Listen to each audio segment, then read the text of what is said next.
కృష్ణా జిల్లా మచిలీపట్నం నుంచి పెడన బయలుదేరారు మాజీ మంత్రి పేర్ని నాని. మాజీ మంత్రి తానేటి వనితతో కలిసి పెడన సభకు బయలుదేరారు.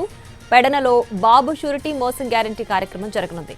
పేర్ని నానిని కలిసి పెడన సభకు వెళ్లొద్దని బందరు డీఎస్పీ రాజా చెప్పారు. కృష్ణా జిల్లాలో సెక్షన్ 30 అమల్లో ఉందన్నారు కృష్ణా జిల్లా ఎస్పీ గంగాధర్.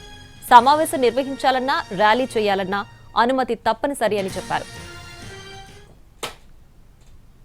కృష్ణా జిల్లాలో సెక్షన్ 30 అనేటువంటిది ఆల్ సబ్ డివిజన్ లెవెల్లో అమల్లో ఉంది. కాబట్టి ఏ సభకైనా సరే, సమావేశానికైనా సరే, ర్యాలీకైనా లేదా బైక్ ర్యాలీ కావచ్చు, లేదా ఏ రకమైన యాజిటేషన్ అయినా సరే, పూర్తి స్థాయిలో ఎవరైతే బాధ్యత వహిస్తారో వారు ఒక దరఖాస్తు అనేది సంబంధిత పోలీసు అధికారులకు ఇవ్వాలి. ఒకవేళ డీజే పెట్టుకున్నట్లయితే డీజే అది ఎస్డిపిఓ దగ్గర నుంచి పర్మిషన్ తీసుకోవాల్సి ఉంటుంది.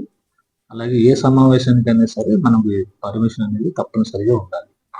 ఎవరు ఎక్కడి నుంచి ఎక్కడి వరకు ఎంతమంది పార్టిసిపేట్ చేస్తారు అని చెప్తూ, అలాగే పబ్లిక్ ప్రాపర్టీకి ఏ రకమైనటువంటి డ్యామేజ్ చేయటం కానీ, అట్లాగే రోడ్డు బ్లాక్ చేయటం, అట్లాగే ట్రాఫిక్ అంతరాయం కలిగి కామన్ మ్యాన్ కి ఏ రకమైనటువంటి అంతరాయం కలిగించము అనేటువంటి కమిట్మెంట్ కూడా వాళ్ళు ఇవ్వాల్సి ఉంటుంది. సో దాని మీద పరిశీలన చేసి వారికి కండిషన్స్ తో కూడినటువంటి అనుమతి ఇవ్వటం జరుగుతుంది.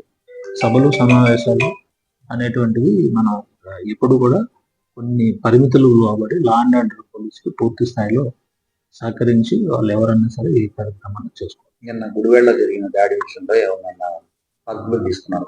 నిన్న గుడివాడలో జరిగినటువంటి దాడి విషయంలో ఆల్రెడీ ఒక కంప్లైంట్ అయితే వారు రాసి ఇచ్చారు. దాన్ని మేము కేసు మీద